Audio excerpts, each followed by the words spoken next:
Hello, beautiful you. I'm sending you the most loving and warm welcome to my podcast. My name is Solveig and this is my podcast, and I'm happy you're listening. You tuned in to this beautiful episode about setting borders. And yeah, I'm podcasting because a lot of stuff in my life happens that I want to share with the world. Voices of people that I think are incredible, valuable to listen to, including myself. And yeah, I am a native German speaker. Maybe you already heard that. And since I'm right now studying in the Netherlands and mostly I'm surrounded by a lot of international people, I switched my podcast to English. That's why I'm podcasting in English, and I hope you are good with English, or maybe you're actually only understand English, not German. So I'm happy to have you here. And today I'm going to talk about setting healthy borders and what that means to me, and how we can all learn to more do that. And yes, it's a strong and very deep topic. And get ready, sit down, relax, or I don't know, continue doing what you do, and let's go.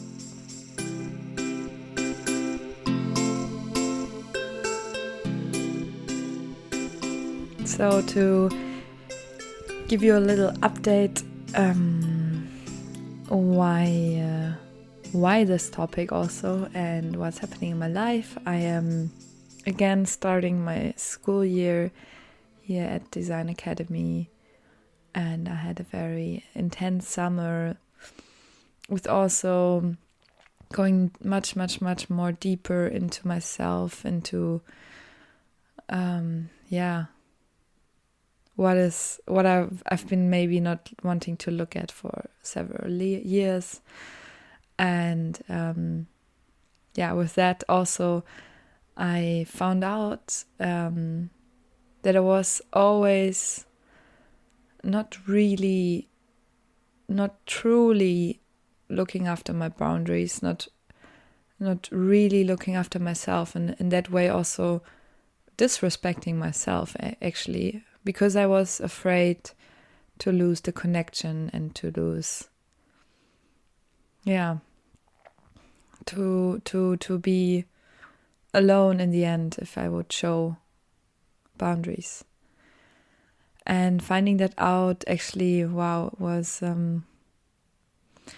pretty intense for me, because that also means that I would constantly let people step over my boundaries and not even really knowing where my boundaries are, just because I didn't want it to get into the conflict, because I didn't want it to lose the relationship. I was afraid to lose the relationship when I would set healthy boundaries and communicate my boundaries. And when I realized that this summer in a festival, youth festival called Young Vision,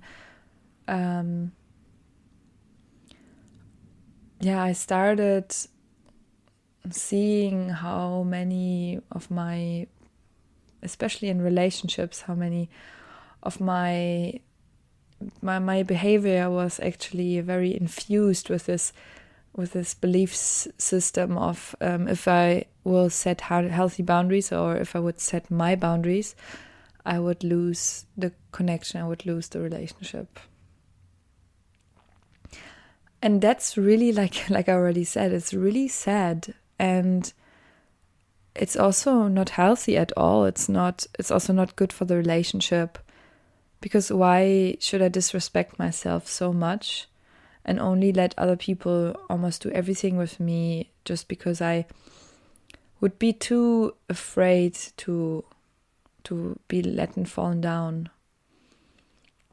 And for me personally, it has a lot to do with also the split of my parents. I think that I lost trust there, and I think a lot of people are actually in this. I couldn't say if it's only women, but I feel like it's a lot of women doing this. And I guess that's also a bit of the, it fits to our past, because in our past we would be super dependent on the way men would think about us, and we would have to secure the relationship to men, or to our kind of men that would bring the money home, like not in every case, but I think it was, since we were so undependent, so dependent on them, it would be like our job to secure the relationship, because if the relationship was secure, we would be secure. So to look even deeper in the sentence, it means that if I set healthy boundaries, I'm not secure. And then also the turnaround of that is, if I don't set healthy boundaries, I'm secure. That's crazy, right? To think that it's more safe to let people step over my boundaries than not to do that. And I think it goes so deep in almost every kind of interaction we have in relationships every day. It's so it's so fundamental. So fundamental. And I think we really need to learn how to overcome this together, trusting that we will be safe even though we set healthy boundaries, and that people are gonna still love us if we set healthy boundaries, or our boundaries. Because that's also one behind there, like the feeling of, if I set boundaries, I'm not gonna be loved anymore. Wow. I don't know if this is resonating in you. If yes, then I completely understand why you do this. I did it as well, and I'm still doing it, and I think a lot of us are doing it. And I'm just dreaming of a future where we can have both. We can have love and security and set our boundaries with respect to ourselves, but also respecting the person who is setting their boundaries. If you look at it like an example, for example, you knock on somebody's door and this person says no, because this person is setting a boundary and saying, no, you cannot walk in. What happens in me is directly, oh, did I do something wrong? Oh, maybe I'm disturbing. Oh, maybe this person doesn't like me anymore. No. All this brain stuff that is happening in you in the moment somebody else is setting a boundary. And because the other person knows that this is going to happen in you, the other person is most likely to not set a boundary because they are afraid that this is happening, and then something in the relationship has a crack or something. And I think there is for the other side also so much learning potentials to breathe through it. If it happens to you that somebody else is setting a boundary and saying, hey, don't come closer, that you start to shut off the bullshit in your head, or don't believe the bullshit saying, oh, maybe I did something wrong, this person is no, and just seeing what's happening. Somebody is showing you a border. And that doesn't mean that you're wrong or anyhow. I mean, you can think about how you can help this person or how you can next time not cross the border, of course. But I feel at first it's very important to also, as the person receiving this push away in a way, or this border, to just breathe through it and say, hey, somebody is showing me a border. That's it. It doesn't mean this person will be super mad at me all the time or whatever. It just means there's a border. And I will let this person be there. And I will respect this border. And then we also come very, very fast in my head. We come very fast to consent and all these things. And I think it goes so deep. It goes so deep into our patterns of behaving, because it's so hard for me often to show a border because I'm so afraid that this will happen on the other side. And in the end, I'm afraid to lose the connection. I'm afraid to be not loved anymore. But like what I just explained with this example of the door, it's like the more close look into it. But also with sex, it would happen, I think, a lot, at least in my life, that I sometimes didn't set a border completely because I was afraid that the other person would, let me down, or like, if I say no to this, that the other person would be mad or would not like me anymore, or would project my saying no on themselves and think that they are wrong, even though it's just me not being ready, for example, not having the room right now to interact. There's a fly flying around here around my hey, don't want this any right now, please. Go away. I hope you don't cross my borders, fly. Yeah.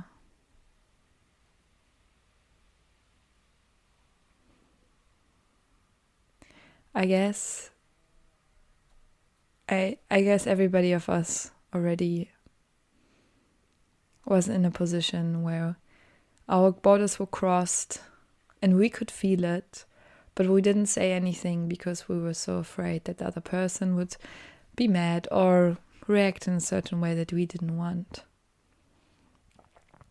So what can we do to be setting our boundaries better, and also to receiving somebody else's boundaries better? For me, the answer on that is definitely to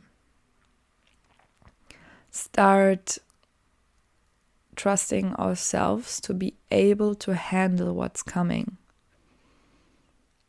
To trusting ourselves to, if the person, for example, is really not giving you love anymore, if you setting a boundary, that you as you will be able to hold yourself.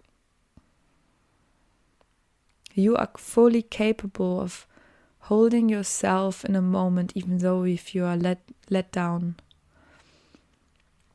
if the connection is not there anymore the same way. And it's so worth it to trust yourself with that, much more than letting somebody else constantly crossing your borders without saying it. Because it's also so important that you are vocalizing your needs and your borders, because how should they know if you never say it? And also they cannot like look into your brain, and it's also another thing to of course, if it goes to abuse or rape, it's a whole nother story, because there maybe also just body language is enough. And I think with sex, it's the same. Oh gosh, it's the same. With setting boundaries and communicating boundaries, that we have to learn so much.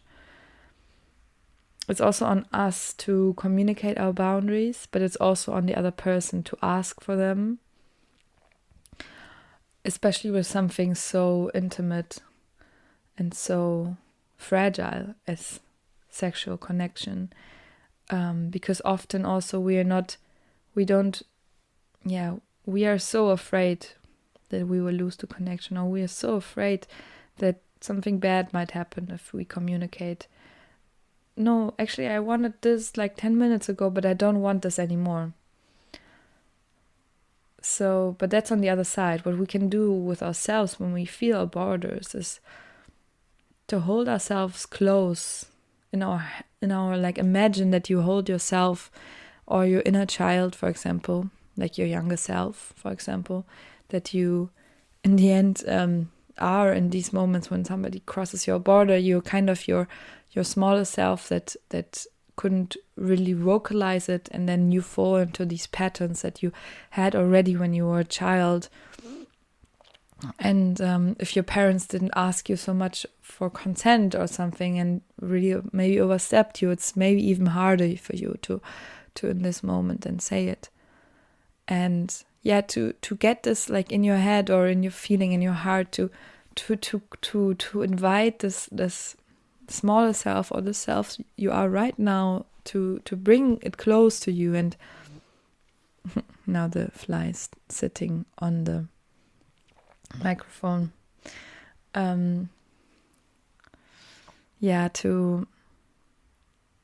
bring her close, and then affirm to yourself that you are safe, even though when you will get an answer that you don't like, that you are safe anyway. And I think then it's much easier if you trust yourself to be safe anyway, and to be handling the situation well for yourself, to communicate your boundaries.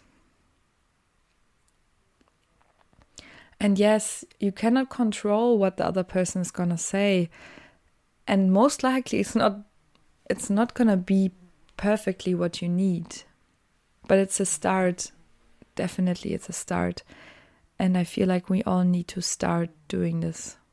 So yeah, that's for ourselves, how we can, some tips how we can go through the fear, go with the fear, and still communicate the border, and still set the limit by holding ourselves close and trusting ourselves that we will be okay, and that we will be able to handle ourselves, even though if we are pushed away, that you give yourself the trust to be handling yourself emotionally, even though the person will maybe not act in the way you want, because you cannot control the person's behavior. You cannot control it. And now moving on to what you maybe can do in order to help others communicate their boundaries easier, is first also trusting the other person to know what's best for them. Because if somebody's communicating a border to you, it might be the right thing for them. I know you sometimes think that you know it better for other people, but I think very, very deep down, you don't never know it better for anybody, but just for yourself. And of course, if somebody's asking you for help or guidance, you are very welcome to give it. But if somebody, is communicating a border or boundaries in a way that you feel, hey, this person really, they sat down and said, okay, this is too much for me, then make it easy for them by accepting it. And really, really accepting it, and also respecting it. Saying, hey, I hear you. I hear your border. And I will try my best to not cross it again. And of course, also for you, you are not perfect. And maybe also you will forget or whatever. But I feel like staying open to this person's needs. And also staying close to yourself and to your own needs. How does it make you feel when somebody is setting a border? What thoughts are coming up, and how do they even maybe not relate to what the person has, and what is yours and what is theirs?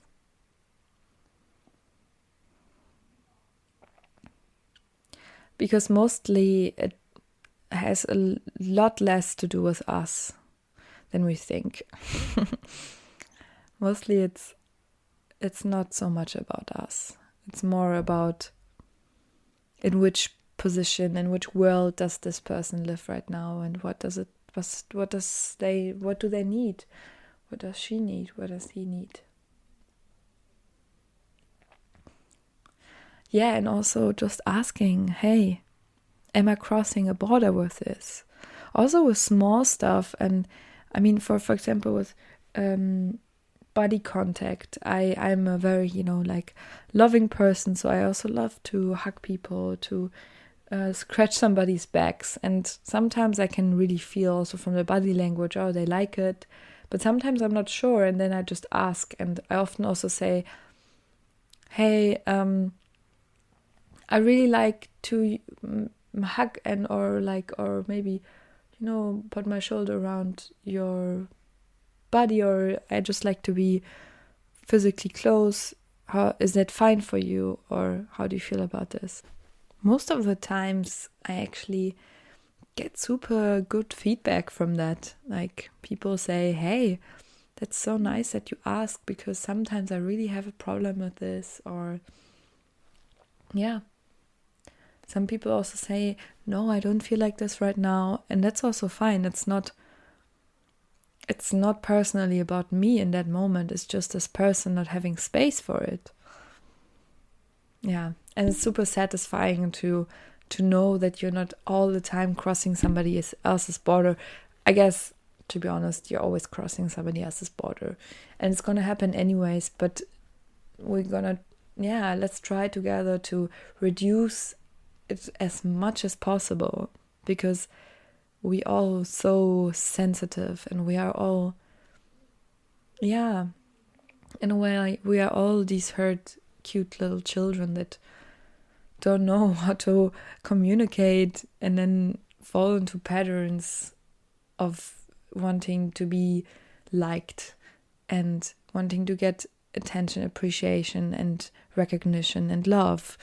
And I think, it's time for us to together walk the step of being safe in our relationships, even though we say what we feel and want, and we're honest to each other.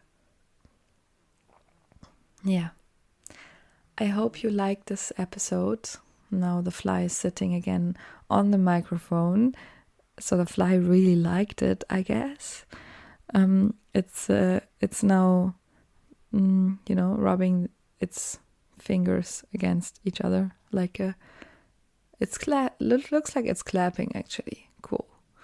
So the fly liked it. I hope you liked it as well. And now it's also clapping with its back fingers. Oh, now it's like wiping over its wings. Beautiful. So I'm happy you are here. I'm happy the fly is here. I'm happy that we are on this journey together to a world in which we are more sensitive. And that's also one thing that I wanted to say, is that your sensitivity is maybe your biggest strength, because it's a superpower. And if you're a sensitive being, please stay and please even go more into your sensitivities, because there are so many informations in that. And I myself am really much exploring this right now, or in the last years, how sensitivity is actually a very, very beautiful skill, and how I just need to set my borders better. It's really a big topic for me, this setting borders, because I was not doing that for a long time. And I'm now trying much better.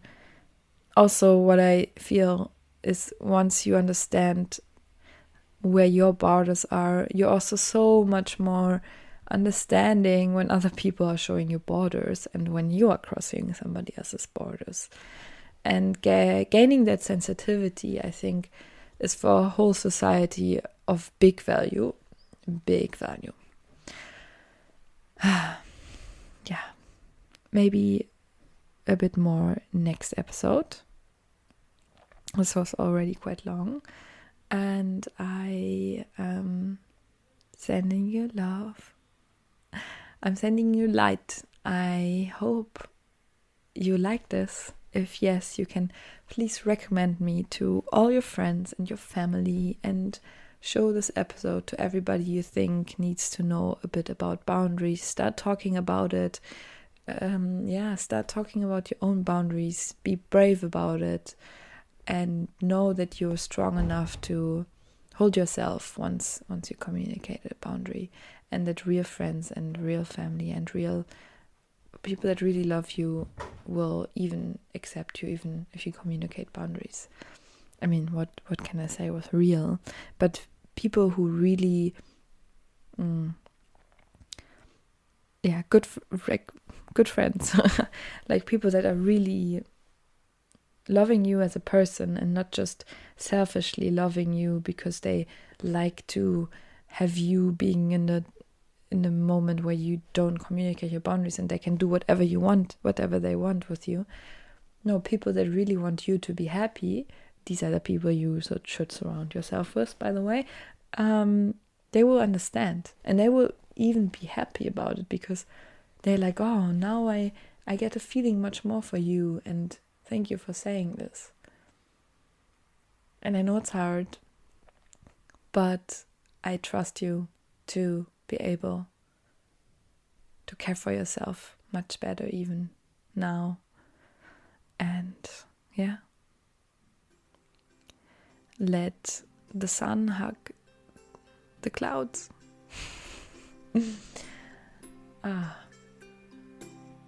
So much love. I'm so thankful again that you're listening to my voice and what I have to say. And please enjoy your day. enjoy the sun, or enjoy the shadow, or everything that is your sensitive, beautiful body feeling right now. And see you next episode. A lot of kisses. Ciao, ciao.